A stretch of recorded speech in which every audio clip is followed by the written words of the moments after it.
Second chapter, Sadhana Path, gives the answer why of yoga. Why I should do yoga? No, it is very scientific. What, why, how, why I should practice yoga. I am happy. Many people ask, why I should go to temple, church, mosque, why I should do unnecessarily this yoga, philosophy, spirituality.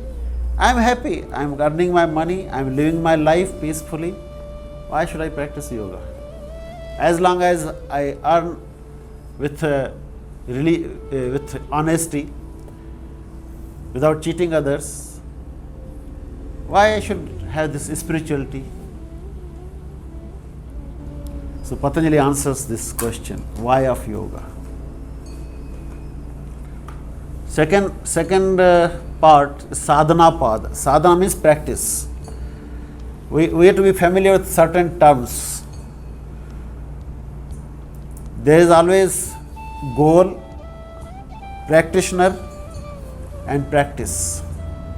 So goal is freedom. So goal is called sadhya. Don't worry about the technical term. Goal is sadhya. The practice is sadhana. Sadhana means practice. The path that takes you to the goal, sadhana. Practitioner is called sadhaka, one who practices. So sadhana means practice. So second chapter, Sadhana Pada, has two parts. First part replies to the question, why of yoga? So Patanjali says, you may be very apparently happy, but life is very, very unpredictable. So at length he analyzes misery analysis. There is happiness analysis, there is misery analysis. So second chapter begins with misery analysis. Patanjali says, if you are a sensitive person, everything is misery. Dukkham sarvam vivekinaha. So first part replies to the question why of yoga. Second part replies to the question how of yoga. So how to go about Ashtanga yoga. Eight paths are covered in second. Out of 8 paths, the first 5 are covered in Sadhana Pada. Remaining 3 are covered in Vibhuti Pada. Vibhuti is power, Siddhi, the benefits of higher yoga. When I walk on the path of higher yoga, you get some powers. So third chapter is, we will not cover third and fourth because third chapter is full of powers which are not useful for us. Even Patanjali says, don't go after siddhis, powers. They are only landmarks that you have reached this milestone. Further you have to go, this milestone.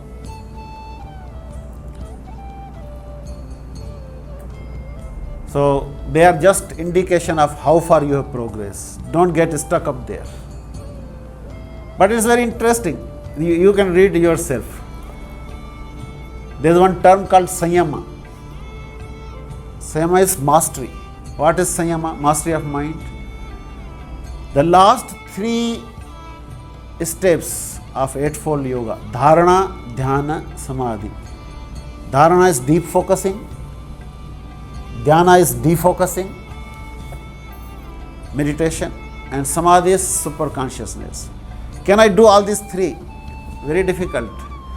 Patanjali is asking you to be expansive at the same time focused. It's a great secret. But if I can resolve that, focusing and defocusing together, that is called Sanyama. So if I can do Sanyama and sound, for example, then I can understand all these sounds, including for example, sounds of animals. If birds are chirping, I can know what they are talking with each other. So like that, there are so many siddhis. If I do Sanyama on throat, I can be free from thirst and hunger. If I do Sanyama on my navel region, I need not study anatomy, physiology. That knowledge will come to me automatically. So like that there are so many siddhis. So that is not from practice point. All our studies will be from practical point of view. How I am going to be benefited from these sutras. So third chapter is only powers. Fourth chapter is the ultimate goal, freedom, Kaivalya. Kaivalya is nirvana, moksha, liberation, freedom. Kaivalya has come from the word Keval. Keval means only, where no other is there. There's pure one. What is that pure one? The pure consciousness. Advaita, no two.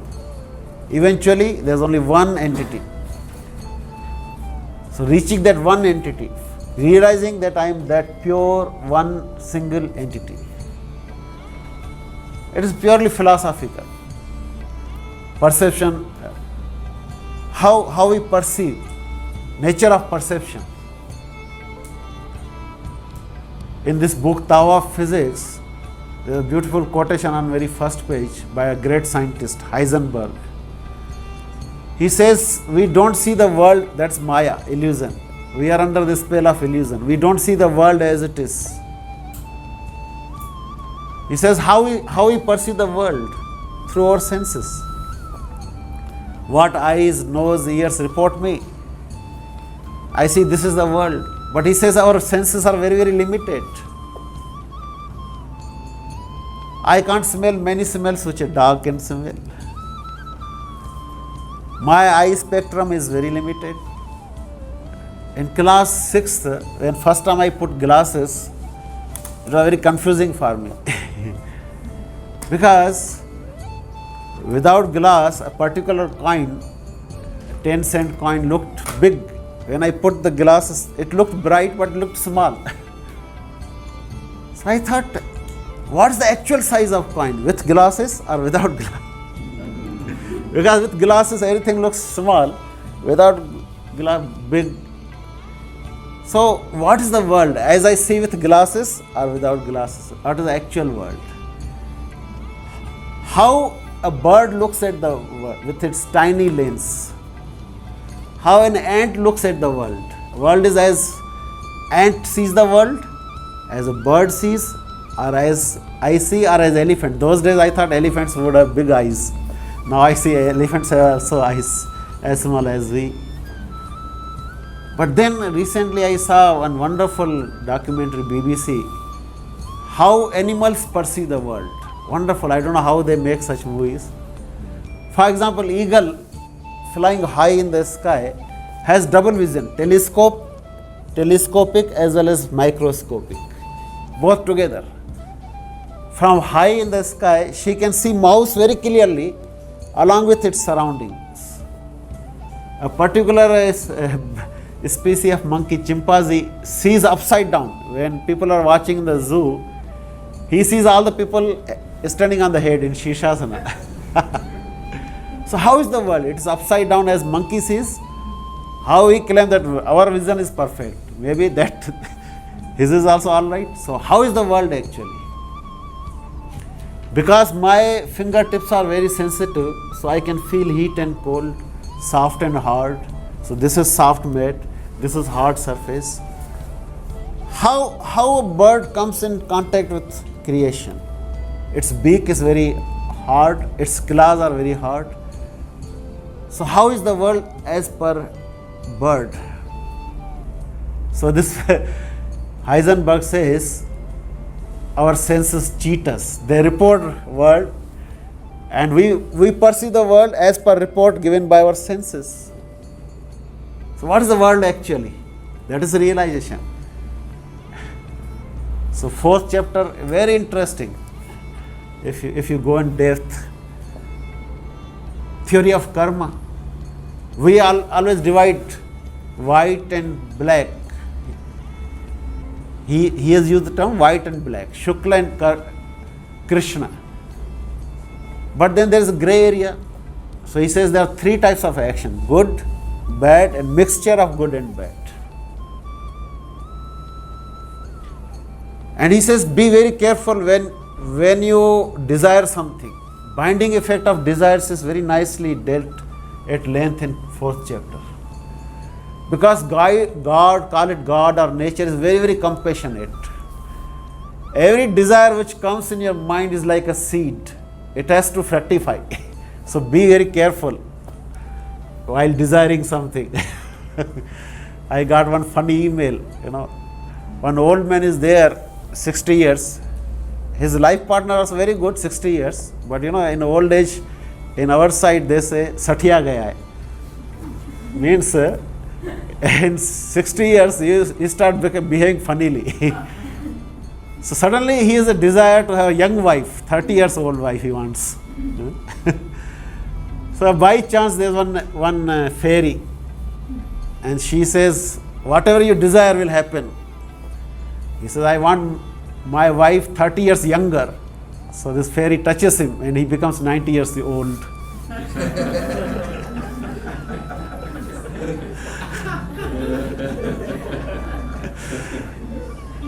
So instead of making his wife 30 years younger, she makes him 30 years older. His wife is 30 years younger to him. He is 90, she is 60. So God will fulfill your desires, but when it is His wish. I wish something, by the time it is fructified, it is different. Other thing, not all your desires are fulfilled in this birth. Suppose, all my colleagues, Manoj and this, they got registered for PhD. But I am very poor in statistics. And PhD you can't do without statistics. I can't even pronounce or know the spelling of statistics. But this desire is there, PhD is bothering, it becomes vibrations. So I might have fulfilled all my desires. I am ready to merge in cosmos after death, but this PhD. These vibrations are not resolved. That becomes the cause of rebirth. So after death, my pranamaya kosha, which is vibrating for PhD, will enter the womb where family has resources and mind to educate their children. So I have to take rebirth just for this PhD. So binding effect. I see a wonderful dance of we have male dancers also, female and male very supple body. I say, how I wish I dance like him. Then you have to require those types of muscles and flexibility. So you have to take rebirth. But while I saw the dance, and that day evening there's a wonderful program of some presentation of martial art, Bruce Lee, and oh, how I wish I become like him. For that you take third birth, because and he has shown us diagrams, A dash, A double dash, because when you got dancer body next birth, by that time you have some other desires. So you are booking births after births after births. 84 lakhs you have to. But Patanjali gives hope. By yoga, that is one purpose of third chapter actually. Now already I have sown the seeds, but I have learnt yoga now. What to do about seeds which are already there? They are bound to sprout. Now future desires I will not have, but what about what I have already done? One of the siddhis is you can create your double.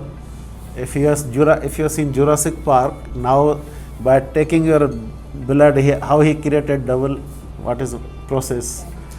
That is that physical science also tells. But Patanjali says, I can create my double. Because everything is consciousness. So I can create a parallel center of consciousness around which physical body can be one. That's why Krishna became many, to give company to each of his friends. So with that double, with this body you become a martial artist, with the other double you become dancer, fulfill your desire and finish it. But that also is not necessary. That I am telling a mystic way. According to Vedanta, you can be free. Without fulfilling your desires, you can be free. You can resolve all the vibrations, no need for rebirth. All this is discussed because this chapter deals with freedom. What is the ultimate benefit of? प्रार्थना से प्रारंभ करते हैं। तस्य पदेन वाचा मलं शरीरस्य च वैद्यकेन योपाकरोत्तं प्रवरं मुनीनां पतञ्जलिं प्राञ्जलिरानतोऽस्मि। ॐ शान्ति शान्ति शान्तिः।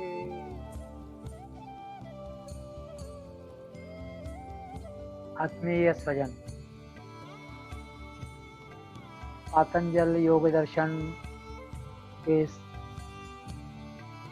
मोहन जी स्मृति व्याख्यानमाला का आज 42वां सूत्र है, पुष्प है, और इसमें हम द्वितीय पाद अर्थात साधन पाद के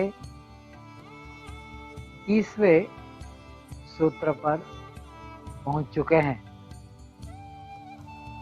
कल के सूत्र में पतंजलि महामुनि ने यम नियम आसन प्राणायाम प्रत्याहार धारणा ध्यान समाधयोष्टांगानि, यम नियम आसन प्राणायाम प्रत्याहार धारणा ध्यान और समाधि, यह योग की 8 अंग है ऐसा बताया। और इनमें से कुछ ऐसा गर्भितार्थ निकलता है कि कुछ अंग थोड़े प्रमुख है अथवा कुछ अंग बहिरंग योग के रूप में जाने जाते हैं और कुछ अंतरंग के रूप में।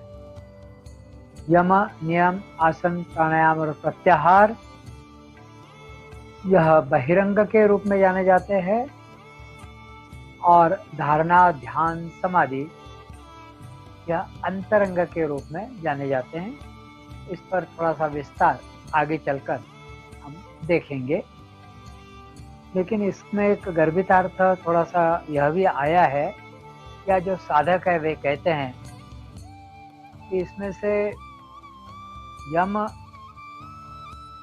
फिर प्रत्याहार, धारणा, ध्यान और समाधि यह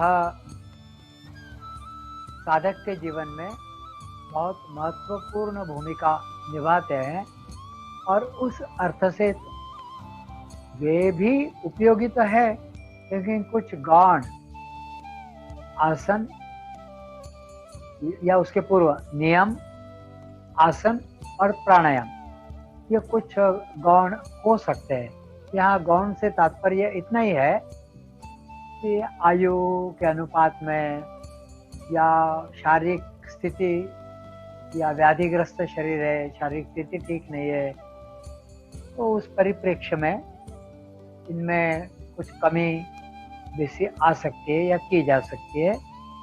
लेकिन बाकी के जो यह 5 अंग पूर्व में बताए, इनका अभ्यास अनुष्ठान के रूप में करना चाहिए, तभी साधक की, क्योंकि यह जो अंग है यह मतलब यह अष्टांग ही यह अनुष्ठान के रूप में लेने की जरूरत ही इसलिए जरूरत कि इसी के द्वारा विवेक ख्याति अथवा जो चित्त की असंप्रज्ञात समाधि की अवस्था उत्पन्न होती है, उससे फिर कैवल्य प्राप्ति इससे होकर विवेक ख्याति की अवस्था इससे प्राप्त होती है। और इसलिए यह विवेक ख्याति का अनुष्ठान है, इस रूप में इसको देखना चाहिए। तो यम नियम आसन प्राणायाम प्रत्याहार धारणा ध्यान समाधि ये 8 अंग बताए हैं।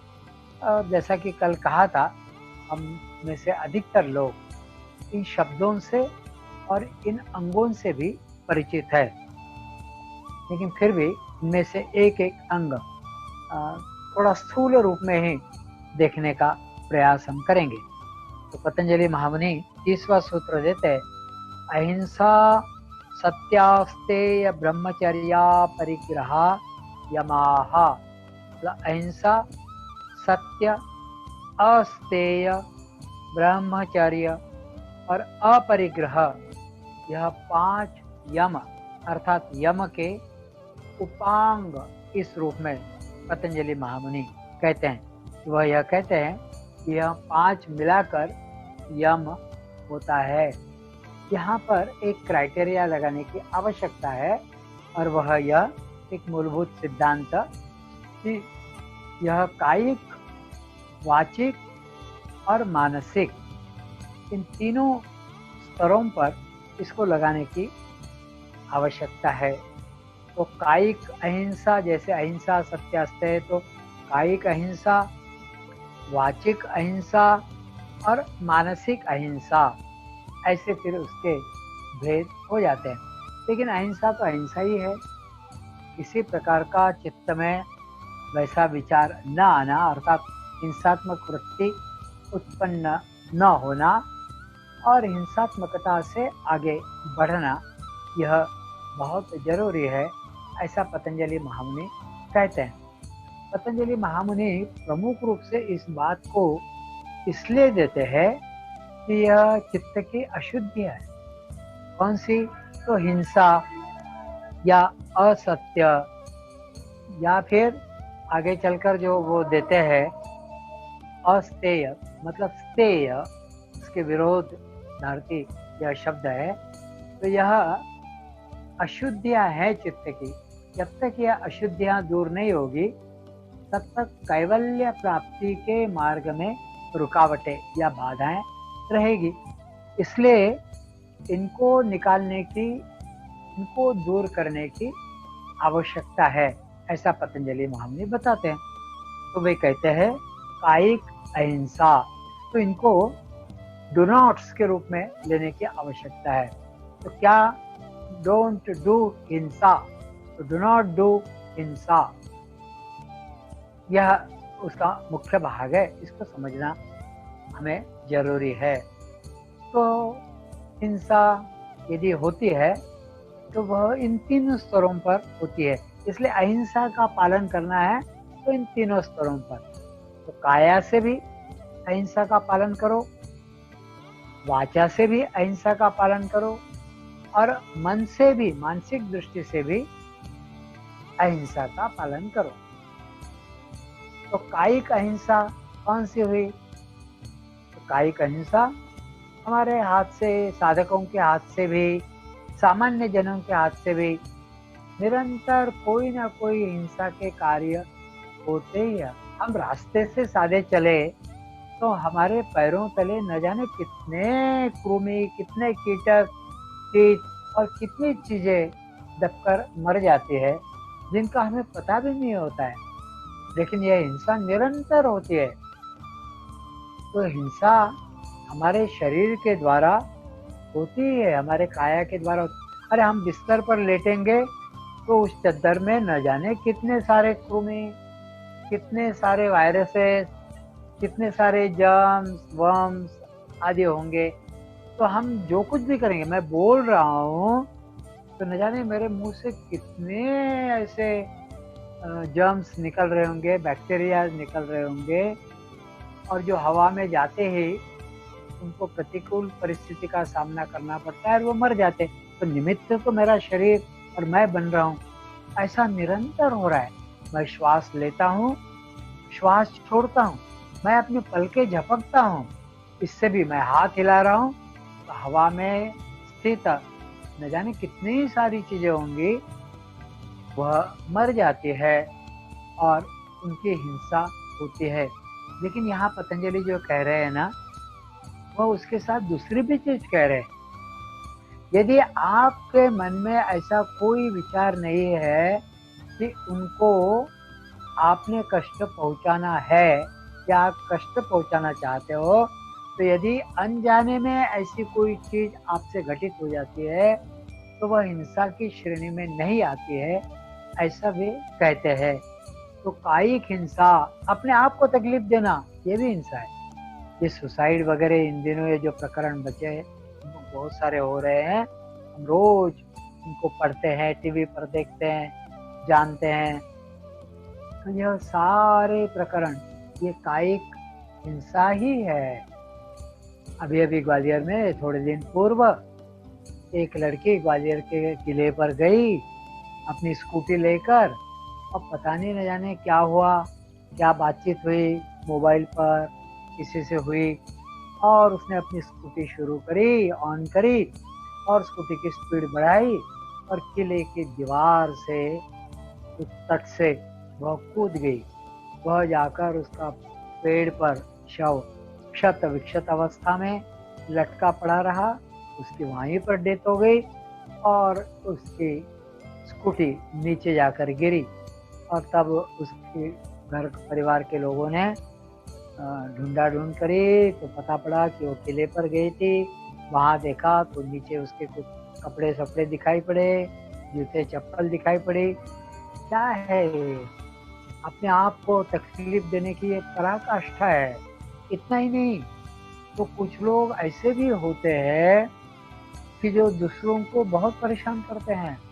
जैसे उदाहरण के लिए दूसरों को बीड़ी सिगरेट से दाग लगाना, उनको उससे दागना, वो जलती हुई चीज, जलती हुई कोई लकड़ी उठा लेना, उसको लगा देना, पीन चुभो देना, या रास्ते पर ऐसे कांटे और पीन कांच फैला देना कि जिससे जो जाने वाला व्यक्ति है उसके पैर में जो चुभ जाता है तो फिर उसमें खुशी मनाना, हंसना, उसके कारण भी यह कायिक हिंसा के अंदर यह आता है।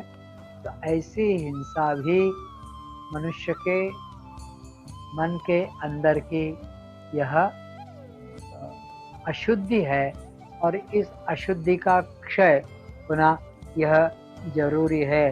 तो हमारा उठना बैठना, चलना, खाना पीना, सारे शरीर व्यापार यह ऐसे होने चाहिए कि जिसके कारण दूसरों को किसी प्रकार का दुख नहीं पहुंच रहा है, यह हमें देखने की आवश्यकता है। इतना ही नहीं तो कुछ बहुत छोटी चीजें होती है, प्राणी है, कुछ पशु है, पक्षी है, कृमि है, कीट है, उनको भी नहीं होना चाहिए। इतना ही नहीं तो अंतःसंधि योनि के जो वृक्ष आदि है, जो अपने आप में समेटे हुए उनकी योनि है, जो ज्यादा हलचल नहीं कर सकते, वह लताएं, वह वृक्ष आदि, उनको भी हमारी हलचल से, हमारी शारीरिक गतिविधि से किसी प्रकार का कोई दुख नहीं हो रहा है ना, यह साधक ने इसका ध्यान रखने की आवश्यकता है। इस प्रकार जो खुद को दिया हुआ दुख, उसको भी जो किसी न किसी प्रकार उससे हट जाता है, और दूसरों को जो दुख देने की जहाँ पर नौबत आती है या हो सकता है, तो वहाँ पर भी वह अहिंसा व्रत का यथावत पालन करता है, और वह दूसरों को भी दुख ना हो इसका प्रयास करता है।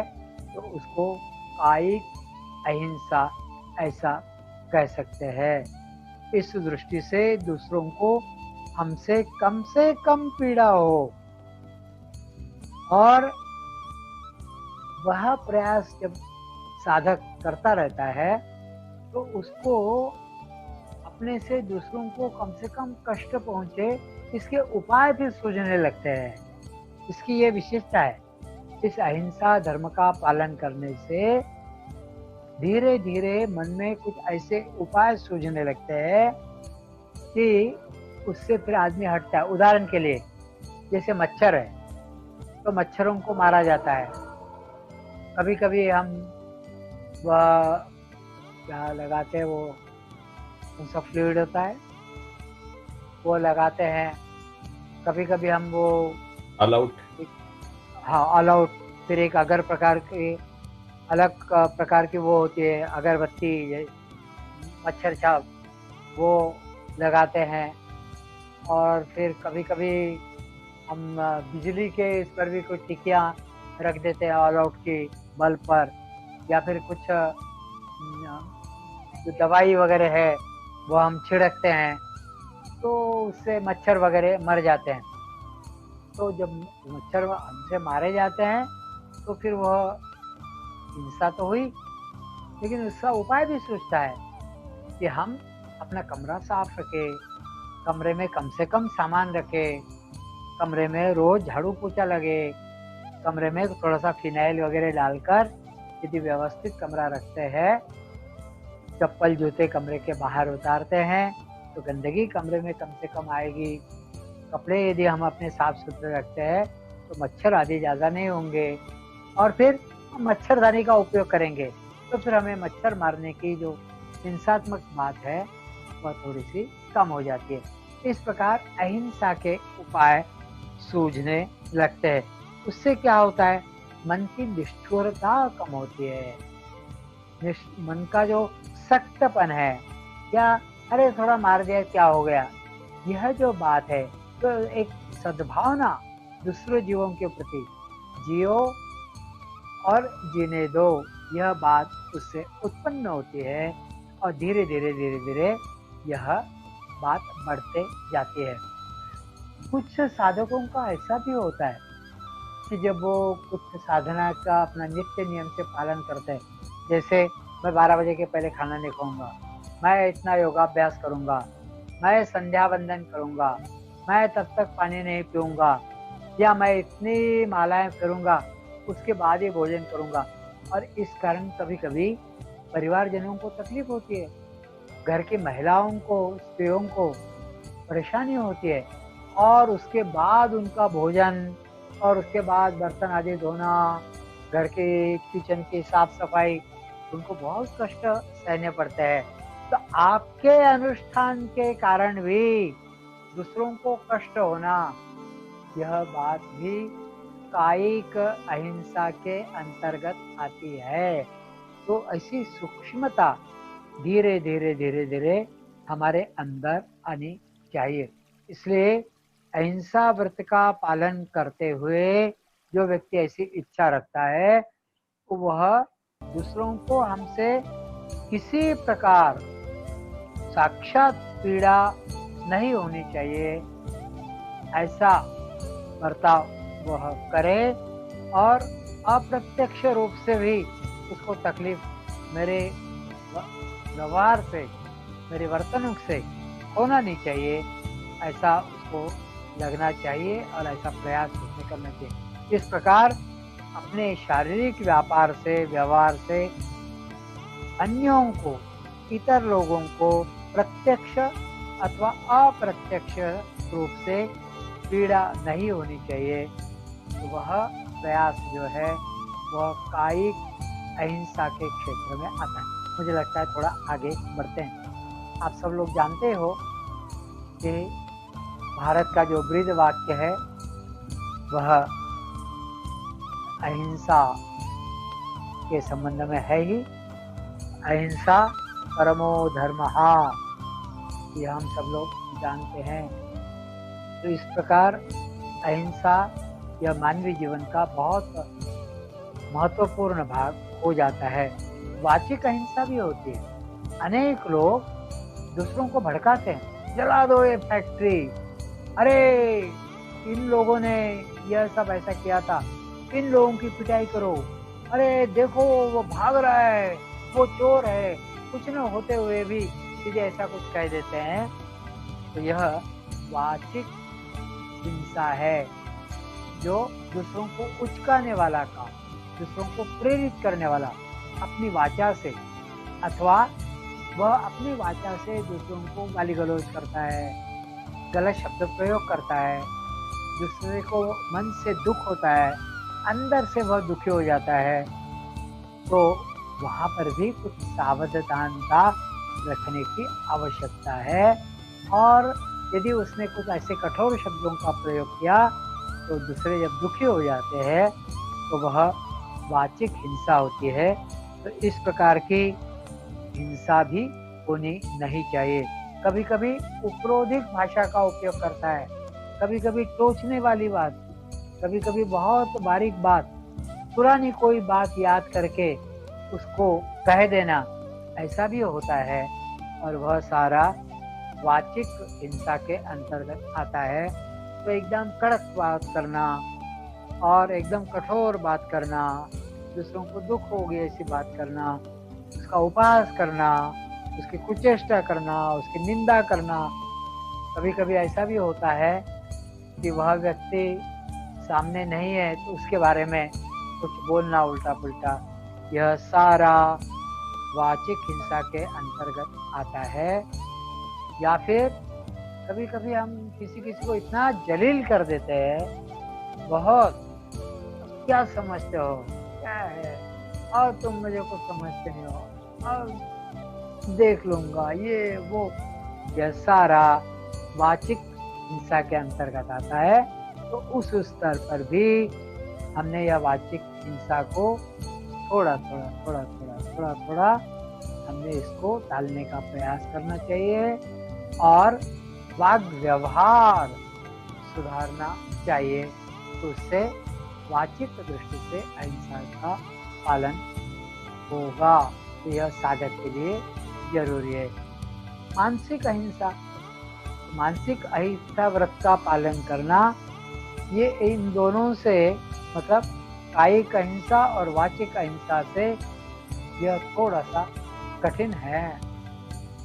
कायिक और वाचिक अहिंसा में मन में हिंसात्मक विचार जब आ जाते हैं तो उसके अनुसार शरीर और वाणी से व्यवहार नहीं करना, इसको संयम से हम अपने जीवन में ला सकते हैं। संयम का जो उपयोग करेंगे, पालन करेंगे, तो कायिक और वाचिक अहिंसा हो जाती है। लेकिन यह जो मानसिक हिंसात्मक वृत्ति है, यह है थोड़ी, मतलब हम बाहर से तो दिखाई नहीं रहे, लेकिन अंदर से कूदते जा रहे हैं, अंदर ग्रंथियां बन रही है, अंदर प्लानिंग कर रही है, योजना बना रहे हैं। ऐसा जब होता है, प्रत्यक्ष कृति में नहीं अभी आया है, लेकिन ऐसा सोचते जा रहे हैं। जैसे आतंकवादी गतिविधियां होती है, करने वाले तो कोई होते हैं, लेकिन उसका एक मास्टरमाइंड होता है। उस घटना का मास्टरमाइंड पकड़ा गया या फिर उस एनकाउंटर में वह मारा गया, ऐसा कहते। तो मास्टरमाइंड वह चुप होता है, प्रत्यक्ष कृति नहीं कह रहा है, कर रहा है वो, लेकिन वह योजना बना रहा है। ऐसी हिंसात्मक योजना भी यह हिंसा की श्रेणी में आता है। इसलिए उसको बहुत सूक्ष्म स्तर पर काम करके उस साधक ने एकदम निर्वैर होकर उसका अभ्यास करने की आवश्यकता है। तो किसी प्रकार कोई अपकार उसके मन में न आए, ऐसा उसने ईश्वर के साथ नित्य करुणा की भीख मांगनी चाहिए, प्रार्थना करनी चाहिए।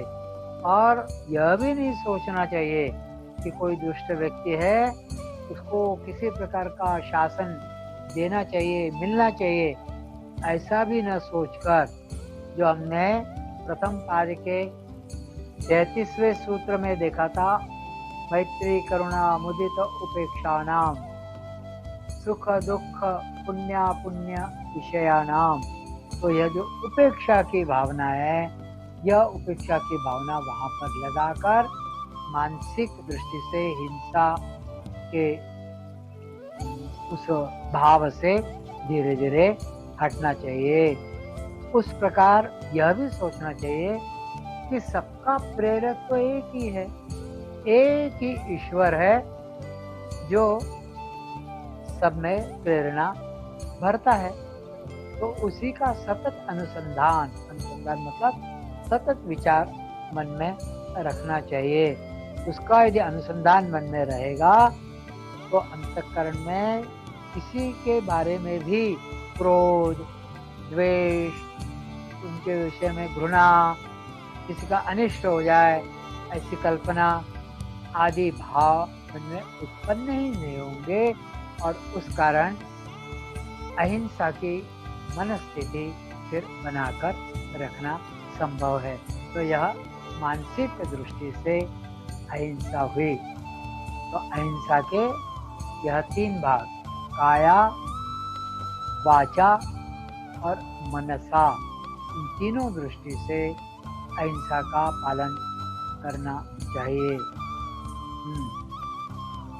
आगे है सत्य। सत्य के बारे में हम जानते हैं, भारत में सत्य का बहुत बोलबाला है। कहते हैं सत्यमेव जयते। छोटे छोटे बातों में भी, जो कोर्ट के प्रकरण होते हैं उनमें भी लोग यह कहते हैं। वहाँ पर तो जब गीता की किताब आगे लाई जाती है तो मैं गीता पर हाथ रखकर जो कहूँगा वह सत्य कहूँगा, सत्य के बगैर मैं कुछ भी नहीं कहूँगा, ऐसा सर्वप्रथम वहाँ न्यायाधीश के सम्मुख जो व्यक्ति उस कटघरे में खड़ा होता है, चाहे वह पक्ष से हो चाहे प्रतिपक्ष या विपक्ष से हो, उसको यह बात पहले कहनी पड़ती है। तो इतना सत्य को यदि हम कह देंगे, सत्य पर बोलना है, तो फिर आदमी उसमें से मुकरेगा नहीं, ऐसा एक विश्वास किया जाता है।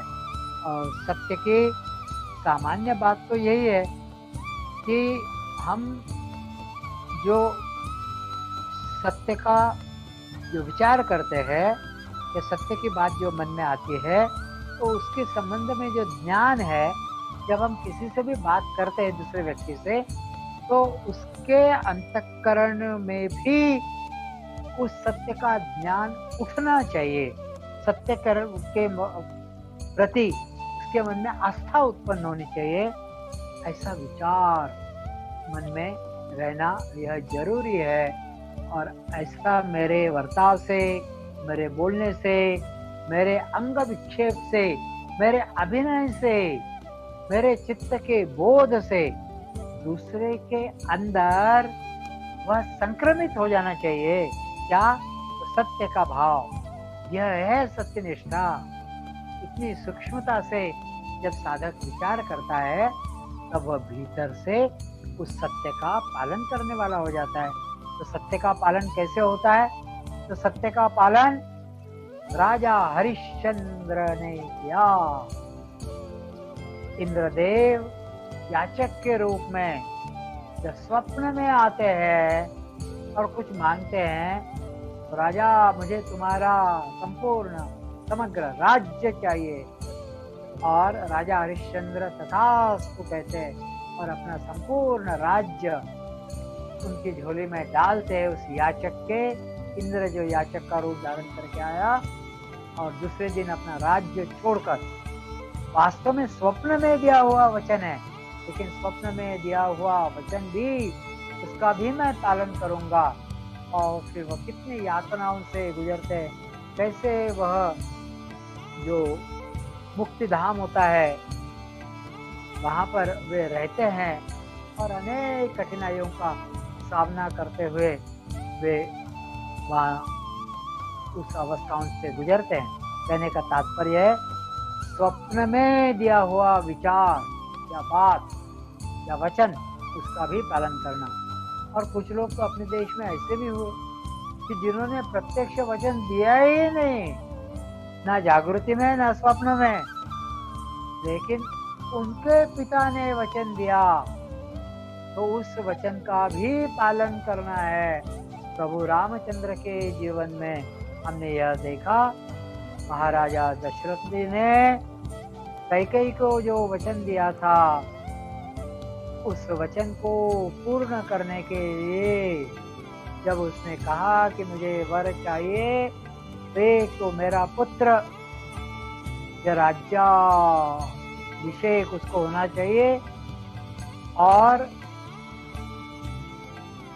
श्री राम उनको 14 वर्ष के लिए वनवास भेजना होगा।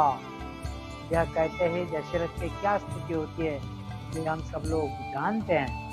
और प्रभु रामचंद्र ने प्रत्यक्ष यह वचन नहीं दिया था, वचन तो दिया था उनके पिता ने, लेकिन पिता का दिया हुआ वचन भी फलित होना चाहिए और पूर्ण होना चाहिए।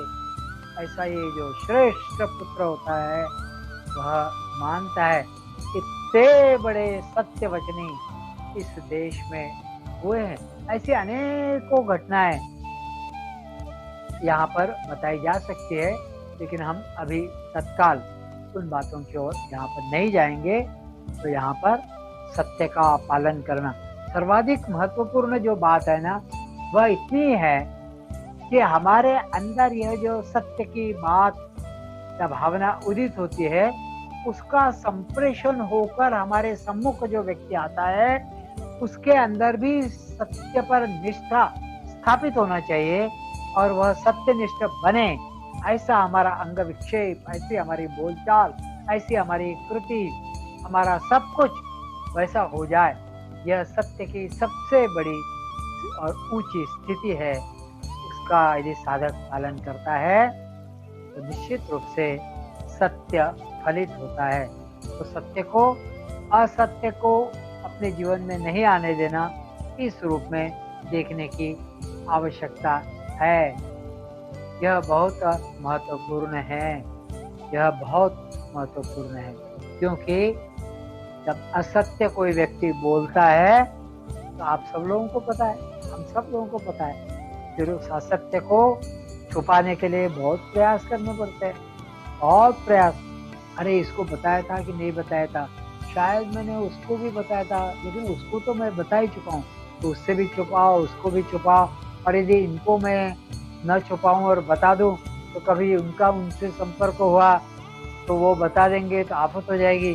तो असत्य मैंने जो बोला, मतलब झूठ मैंने जो बोला, वो निरंतर छुपाते जाओ तो एक बड़ा उसका बोझ हमें जीवन भर ढोना पड़ता है। तो यह भी एक बहुत ही विचित्र सी बात हो जाती है। इस दृष्टि से सत्य का पालन करना चाहिए। शास्त्रों में आया है, स्कंद पुराण में आता है, सत्यम ब्रूयात प्रियम ब्रूयात, न ब्रूयात सत्यम प्रियम, प्रियम च नानृतम ब्रूयात, एष धर्मः सनातनः। सत्य और प्रिय जो होगा वही बोलना चाहिए, सत्य, लेकिन जो अप्रिय है वह कभी नहीं बोलना चाहिए। जो प्रिय है लेकिन झूठ होगा, असत्य होगा, वह नहीं बोलना चाहिए। यह सनातन धर्म है, ऐसा स्कंद पुराण में कहा गया है। इसलिए इस बात को हमने अच्छे से समझ लेना चाहिए कि सत्य यह बहुत महत्वपूर्ण चीज। और सत्य से एक चीज होती है, एक बार सत्य बोल दो ना, मान लीजिए हमारे हाथ से कोई गलती हुई या हमने कोई गलत काम किया और बता दिया, तो उसके बाद हम एकदम हल्के हो जाते हैं। हमें कोई छुपाने की बार बार उनके पास, मतलब एक ही, मान लीजिए शर्मिंदगी होती भी है तो एक ही बार होनी है, और दूसरा व्यक्ति जिसके सम्मुख हमने अपने आप को अभिव्यक्त कर दिया, वह यदि समझदार हो तो उस दूसरे बात का वह जिक्र भी नहीं करेगा और हम उस बोझ से धीरे धीरे हट जाएंगे। इस दृष्टि से अपने बोलने में यह सावधानता रखने की आवश्यकता है, वैसे आचरण में भी यह सावधानता रखने की आवश्यकता है। और हम अनावश्यक रूप से, अवास्तविक रूप से हमने असत्य को जीवन में लाना नहीं है, और सत्य व्रत का भंग हमने कभी करना नहीं चाहिए। इससे तो अच्छा है मौन ही रखो, इससे तो अच्छा है मौन ही रखो, बोलो ही नहीं। यदि असत्य बोलने की आवश्यकता पड़ती है या बोलना पड़ेगा ऐसा लगता है, तो उससे तो अच्छा है मौन रखो, कि जिसको जो समझना है वह समझ लेगा। इसलिए इस दृष्टि से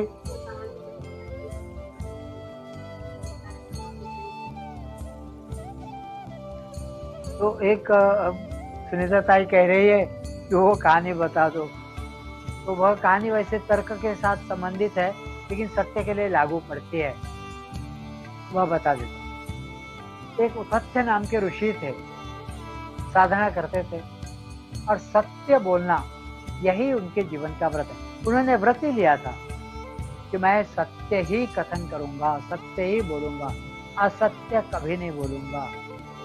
और वे साधना में लीन थे, अपनी कुटिया के पास साधना कर रहे थे।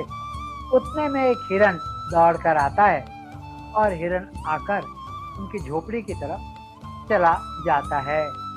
देखा तो है इन्होंने, और लेकिन वह साधना में लीन है, साधना करते रहते हैं। थोड़ी देर में उसके पीछे पीछे ही एक व्याध शिकारी दौड़ता दौड़ता आता है अपना तीर धनुष लेकर, और वह ऋषिवर को पूछता है, सत्य ऋषि को पूछता है कि मेरी शिकार एक हिरण इधर की तरफ आया था और आपके सामने से ही गया, आपने उसको देखा होगा। महाशय कृपा करके मुझे यह बताइए कि वह कहाँ पर गया, किधर गया। अब ऋषि के सामने जो साधना में रत थे और जिनके जीवन का व्रत था कि मैं सत्य ही बोलूंगा, सत्य के सिवाय इधर कुछ नहीं बोलूंगा, अब उनके सामने धर्म संकट कि सत्य बोलता हूं तो हिरण मारा जाता है, असत्य कहता हूं तो मेरा व्रत भंग होता है, टूटता है। तो वह वो की स्थिति में थे, लेकिन उन्होंने उसमें से भी मार्ग निकाला। इस धर्म संकट से उन्होंने मार्ग निकाला। वे कहते हैं उस व्याध को जिसने उस हिरण को जाते हुए,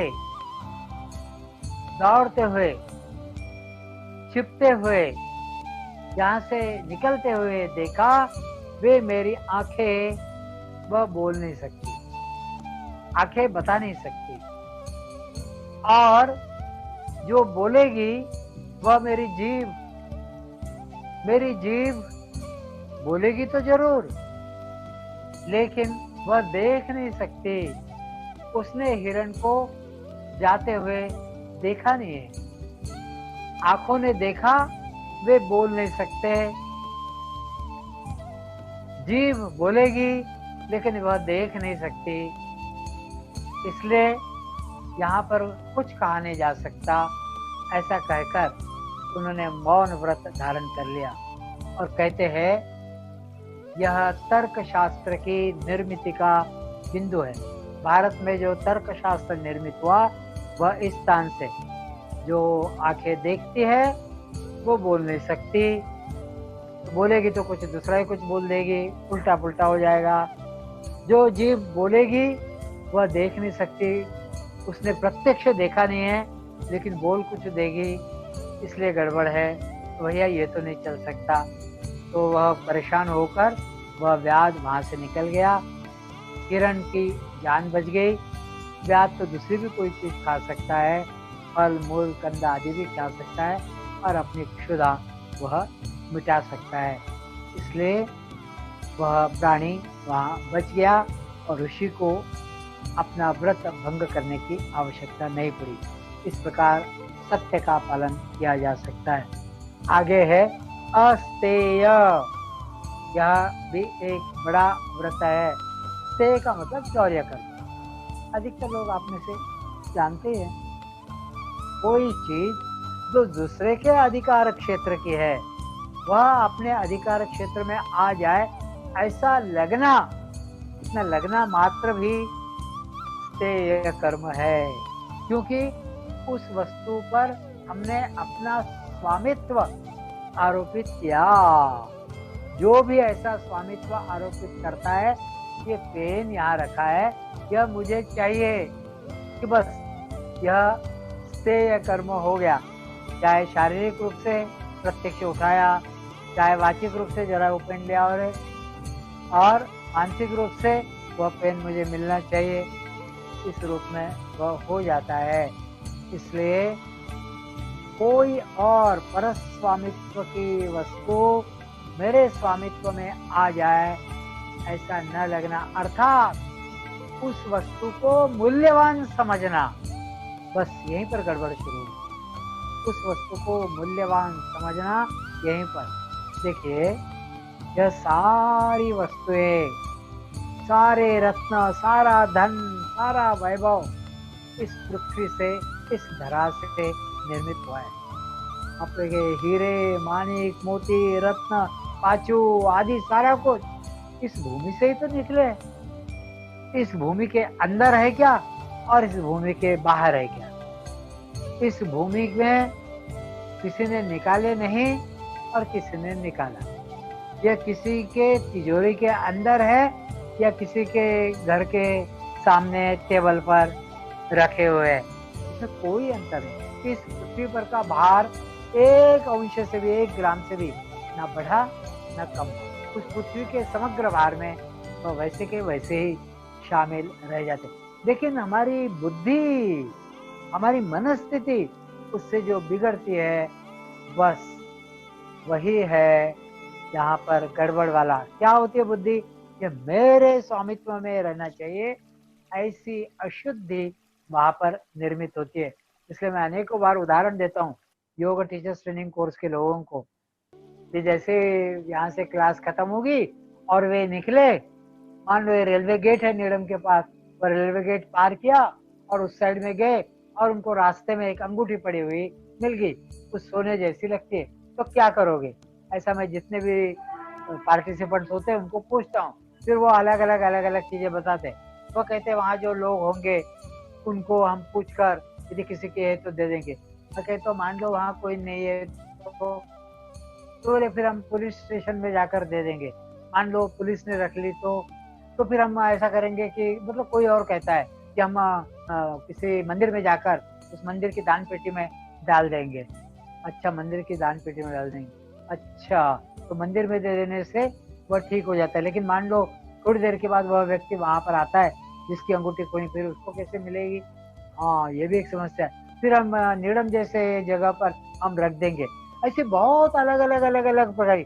और कोई कोई तो ये भी कहते हैं कि हम उसको ले लेंगे और घर जाएंगे। हम उसको बाजार में सराफा बाजार जाएंगे, बेचेंगे, उससे जो पैसे आएंगे उससे अपने घर की कोई वस्तु खरीदेंगे और आराम से रहेंगे।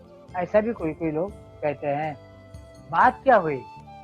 जो योग मार्ग पर चल पड़ा है उसने उस अंगूठी को, उसने उसको मूल्यवान समझा, उसको मूल्य आरोपित किया। बस यहीं से अवनति शुरू हो गई।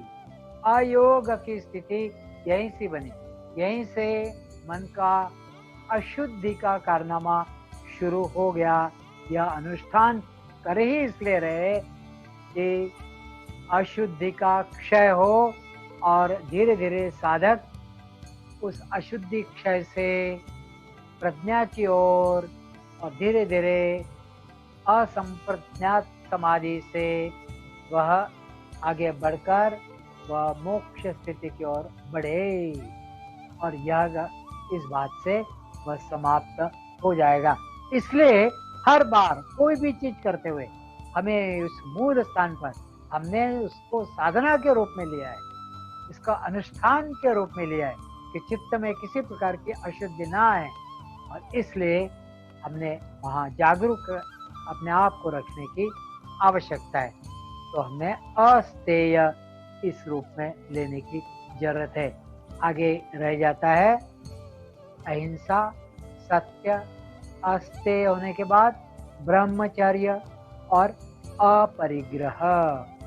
ब्रह्मचर्य ये डायरेक्ट है, सीधा पालन करने का है, और अपरिग्रह यह विरोधार्थी डोंट के रूप में है। मतलब परिग्रह मत करो, वस्तुओं का संग्रह मत करो, इस रूप। इसको हम आगे चलकर फिर देखेंगे। तो मैं तो सोच रहा था कि आज यम को पूर्ण करूं, लेकिन यहीं रुकते हैं, समय भी समाप्ति की ओर है, तो यहाँ थोड़ा सा ये समाप्त करते हैं प्रार्थना से। सर्वे भवन्तु सुखिनः, सर्वे सन्तु निरामया, सर्वे भद्राणि पश्यन्तु, मा कश्चित् दुःखभाग् भवेत्। ओम शांति शांति शांति। प्रथम सत्र यहीं समाप्त होता है। धन्यवाद। थोड़ा सा शांत बैठ लेते हैं 2-4 मिनट के लिए।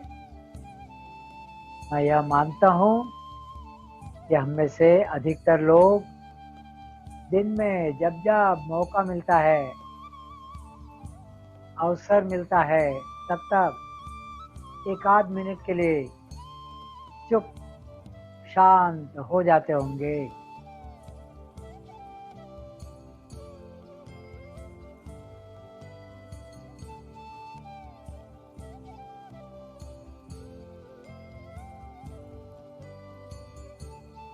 शांत हो जाइए, शांत हो जाइए। एकदम शांत, एकदम शांत।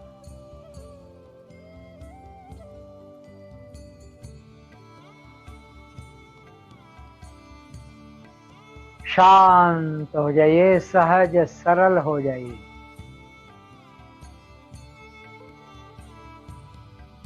अंदर से घिस पुस कर, जैसे वह लालटेन की कांच की जो बाहर की उसका जो सुरक्षा कवच होता है, उसके सफाई की जरूरत होती है, तो भीतर का जो प्रज्ञारूपी दीपक प्रज्वलित होता है, वह दीप ज्योति बिना हिले डुले, बिना बाहरी बातों से विचलित होते हुए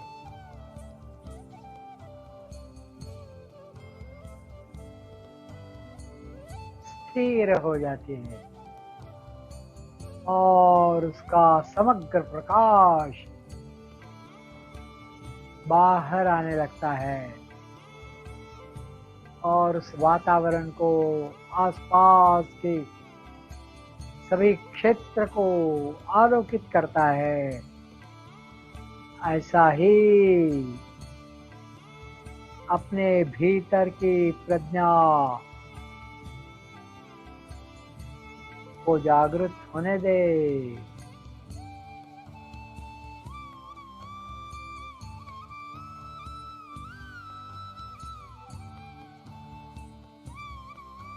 अपो दीपम भवेत्।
ओम शांति शांति शांति। इसी के साथ आज का यह सत्र समाप्त होता है। सभी को धन्यवाद, नमस्कार।